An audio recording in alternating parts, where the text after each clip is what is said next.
하나님의 말씀 데살로니가전서 5장 1절에서 11절까지의 말씀을 같이 보도록 하겠습니다.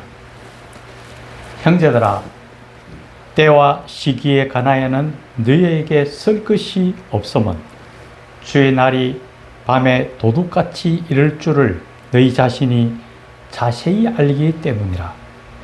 그들이 평안하다 안전하다 할 그때에 임신한 여자에게 해산의 고통이 이름과 같이 멸망이 갑자기 그들에게 이르리니 결코 피하지 못하리라.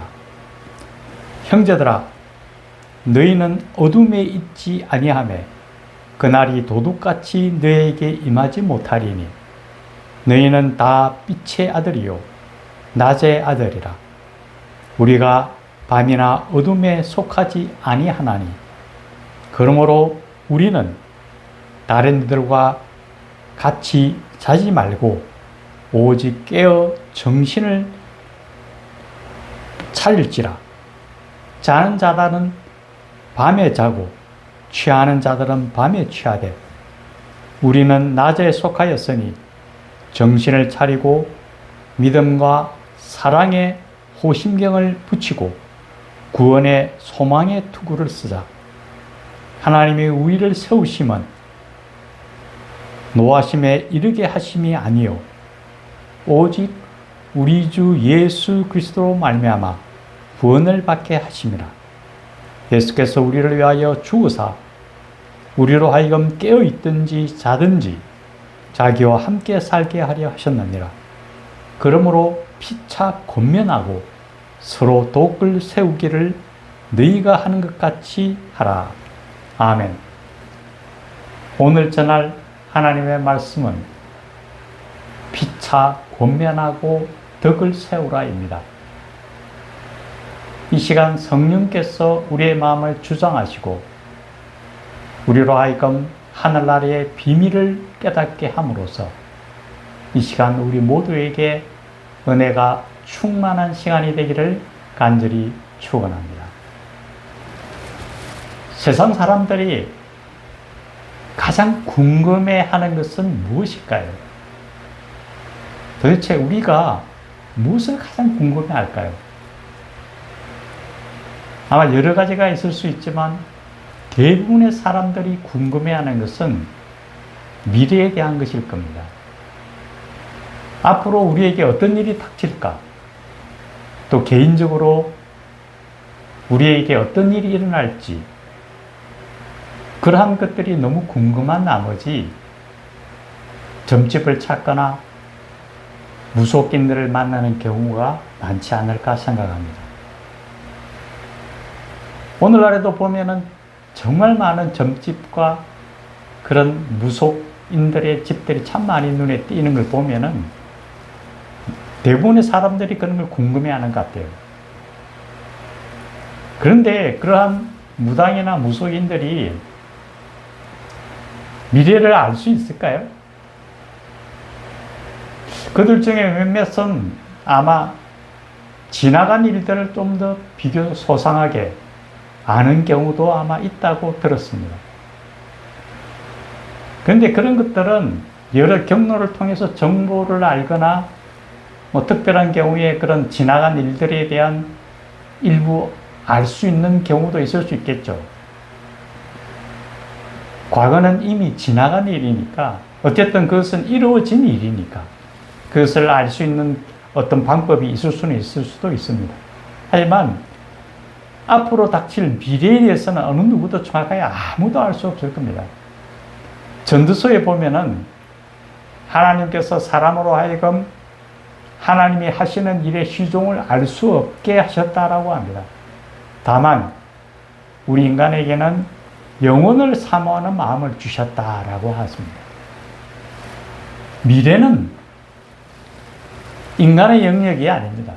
하나님께서 관장하시고 하나님의 주권하에 있다는 것을 분명하게 우리는 알아야 합니다. 오늘 성경 본문에서 먼저 시기와 때에 대해서 말씀하고 있습니다. 여기서 말하는 시기와 때는 바로 예수님 재림의 때, 구원과 심판의 때에 대한 것을 말씀하고 있습니다. 이 그날과 그 시에 대해서 예수님께서는 분명하게 우리가 말씀하십니다. 그날과 그때는 아무도 알 수 없느니라. 오직 하나님 아버지만 아신다고 말씀하셨습니다. 미래에 대한 능력은 하나님의 관장하에 있다는 것을 분명하게 말씀하셨습니다. 창세기에 보면은 노아 심판에 관한 얘기가 나옵니다. 노아 시대에 많은 사람들, 세상을 쫓아서 세상의 연락을 취하고 먹고 마시고 자고 모두가 다 세상 속에 빠져 있습니다. 아무 일이 없을 것처럼 다 여겼습니다. 그런데 하나님의 작정하신 때가 이르자 하늘이 열리고 홍수가 나기 시작합니다. 40주야 동안 비가 내려서 이 지면에 있는 모든 생명체가 쓰러져 버립니다. 다 생명을 잃습니다. 오직 하나님의 택함을 받은 노아와 그의 가족들만 살아남게 됩니다. 그날과 그때는 아무도 몰랐다는 겁니다. 하나님만이 알고 계셨고 그가 택한 노아에게만 미리 예비케 하셨다라는 걸 알 수 있습니다. 그렇다면 우리가 이제 머지않아 하나님 심판의 때가 이를 건데 그날과 그때를 위해서 우리는 어떻게 해야 할 것인가? 그 모습은 바로 노아를 본받는 게 아니겠는가랍니다. 노아가 가졌던 그 마음과 자세를 우리 또한 가진다면은 그날과 그때에 우리가 하나님의 구원을 받지 않을까 보입니다. 먼저 오늘 본문에서는 그렇게 얘기합니다. 너희가 어둠에 처하지 말고 빛으로 나오라고 얘기합니다. 밤에 도둑이 듭니다. 낮에 들지는 않죠. 우리가 밤이 아닌 낮에 행한다면은, 빛으로 행한다면은, 빛 가운데 행한다면은 도둑이 들 여지가 없다라는 거죠. 빛은 어떤 걸까요? 어둠은 모든 것을 덮습니다. 세상은 보이지만 않으면 다 된다고 생각합니다. 어둠 속에서 헤매더라도 어둠에 묻히고자 합니다. 어둠을 쫓아갑니다. 그런데 하나님의 백성은 빛으로 나오라고 얘기합니다. 의로운 생활에 대한 얘기를 합니다. 노아가 하나님으로부터 건짐을 받을 수 있었던 유일한 것은 당대의 의인이요라고 얘기를 합니다. 빛 가운데 살았다라는 거죠. 어둠을 쫓아가는 것이 아니라 하나님이 주신 의로운 삶을 이루어나가며 하나님의 손을 붙들고 나아갔다라는 거죠. 그래서 하나님께서 그에게 방주를 준비하게 하셨고 그와 그의 가족이 구원을 받았습니다. 우리가 그날과 그때를 알지는 못하지만은 언제인지는 모르지만은 분명히 우리 앞에 닥칠 그날을 바라보면서 빛 가운데 살아가라고 얘기합니다. 어둠에 묻히지 말라고 얘기합니다. 두 번째는 오늘 본문에서 늘 깨어 정신을 차려라고 이야기합니다. 복음서에 보면은 열처녀에 대한 비유가 나옵니다. 등불을 준비했던 5처녀는 늦은 밤에 신랑이 왔을 때에 등불을 가지고 혼인식장으로 들어갑니다. 등불을 예배하지 못한 5 신부는 신랑이 왔지만은 등불이 없어서 들어가지 못합니다. 하나님께서 언제 이 땅에 임하실지, 주의 재림의 날이 언제일지 우리는 알 수 없습니다. 그래서 늘 깨어 정신을 차려라고 얘기합니다. 그날이 도적과 같이 임하리라고 얘기하거든요. 성경은 우리에게 말씀하면 늘 깨어 기도하라고 얘기합니다. 우리가 이 땅을 살아가고 있지만은 어느 한순간 주께서 우리한테 임하신다면 우리의 모습은 어떨까? 저는 간혹 그런 생각을 합니다. 지금 이렇게 하고 있는데 예수님 오시면은 내 모습이 어떨까? 한 번씩 우리가 돌아볼 필요가 있지 않을까요? 예수님 앞에 내 모습이 우리가 자다가도 예수님 만날 수도 있겠지만은 또 우리가 어떤 행위를 하다가 주님을 만날 수도 있는 거 아닙니까? 예수님 오시면 제가 뭐라고 얘기할 수 있을까? 그런 생각을 한번 할 때가 있거든요. 한 번씩 우리도 정말 내가 주님을 만날 때 내 모습은 어떨까? 그런 생각을 한번 해보는 것도 꼭 필요하다고 생각합니다. 한편으로 또 세 번째는 우리가 세상을 살아갈 때에 주의 자녀로서 온전함을 이루기 위해서는 전신갑주를 입으라고 얘기합니다. 호신경과 구원의 투구에 대한 것을 오늘 본문에서 얘기하는데 그뿐만 아닙니다. 하나님의 전신갑주, 이 세상은 하나의 전쟁터입니다. 영적 싸움이라고 이야기합니다. 사탄의 세력과 싸우기 위해서 하나님의 택함받은 십자가 군병으로서 그 적들과 싸우기 위해서는 내가 반드시 완전 무장을 해야죠. 내가 그냥 나가서 총을 쏘는데 어떻게 내가 이길 수 있습니까? 아무것도 안 갖고 간다면 하나님의 전신갑주를 입어야 된다는 거죠. 먼저 구원의 투구입니다. 우리는 하나님의 백성으로서 구원에 대한 확신이 있어야 됩니다. 나는 하나님으로부터 예수님을 통해서 구원을 받았다. 구원의 투구, 확신을 갖고 나아가야 됩니다.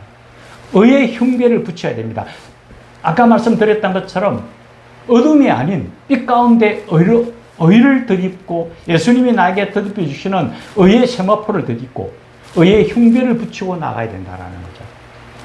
허리에는 진리의 띠입니다. 진리의 띠는 진리가 너희를 자유롭게 하리라는 주의 말씀으로 꽉 차야 됩니다. 우리가 매일 매 순간 주님의 말씀을 가까이 하고 말씀을 통해서 확신 속에 거해야 됩니다. 신발은 복음의 평안의 신발이라고 그럽니다. 세상에 알 수 없는 평안과 기쁨이 우리 가운데 깃들어야 됩니다. 주님이 주시는 평안함을 가지고 세상을 살아가야 됩니다. 무엇보다도 성령의 검과 믿음의 방패가 필요하다고 이야기합니다. 우리가 세상 사탄과 싸울 때에 성령의 힘을 듣지 않고서는 결코 이길 수 없습니다. 무엇보다도 어떤 상황 속에서도 믿음의 방패를 통해서 믿음에 굳게 서야 세상 속에서 내 자신을 믿음을 지키며 살아갈 수 있습니다. 이것이 바로 구원의 갑주를 입어야 된다는 거죠. 하나님이 덧입혀 주시는 이러한 구원의 그런 갑주를 덧입고 하나님의 십자가 군병으로서 살아갈 때에, 싸워 나갈 때에 승리의 계가를 부리며 살아갈 수 있다는 거죠. 마지막으로 이러한 것뿐만 아니라 하나 더 말씀합니다. 성경에서는 11절에 피차 덕을 세워라. 피차 권면하고 덕을 세우라고 얘기합니다. 세상은 혼자 살기 힘듭니다. 옆에 누군가 함께 가야 됩니다. 무엇을 하든 혼자서 하는 것은 한계가 있기 마련입니다. 성경은 우리에게 이렇게 가르칩니다. 형제가 연합하여 동거함이 얼마나 아름다운고 바로 그겁니다. 하나님의 일은 합력하여 선을 이룬다고 합니다. 혼자서 이 모든 것을 해나갈 방도는 없습니다. 혼자서는 싸우는 것보다는 힘을 합쳐서 하는 걸 원합니다. 그래서 피차 권면하고 서로 바라보면서 서로를 위해서 권면하라는 거죠. 그리고 서로 덕을 세우라. 서로 손을 잡고 하나님의 일을 행하는 것을 이야기하고 있습니다. 우리에게 남겨진 삶의 모습들이 오늘 이처럼 우리를 공격해오는 그 여러 가지 문제들이 있죠. 종말을 가까울수록 더욱더 우리를 도둑처럼 임하는 그러한 사탄의 세력들을 우리가 이기기 위해서는 정말 정신을 차리고 깨어 늘 기도하며 말씀에 굳게 서서 하나님의 전신갑주를 덧입고 주의 뜻을 쫓아가서 함께 손을 잡고 피차 권면하며 덕을 세움으로 하나님 앞에서 하늘나라 가기까지 늘 승리의 삶을 살아나가는 하나님의 귀한 백성들이 되기를 예수님의 이름으로 간절히 축원합니다. 다시 기도하겠습니다. 살아계신 하나님 아버지, 우리는 미래를 알 수가 없습니다. 어떤 일이 일어날지 알지 못하지만 하나님께서 정한 그날에 하나님의 계획과 섭리는 반드시 이루어지게 되어 있습니다. 그날에 언제 올지 도적같이 임한다 하셨는데 우리가 깨어 정신을 차리고 하나님의 전신갑주를 덧입음으로 인하여 힘차게 달려갈 때에 피차 권면하며 힘을 합하여 덕을 세우며 주의 나라와 의를 위하여 힘차게 달려가서 승리의 계가를 부르는 하나님의 귀한 백성들이 되도록 도우시고 인도하여 주시옵소서. 이 모든 말씀 우리 주 예수님 이름으로 간절히 기도드려옵나이다. 아멘.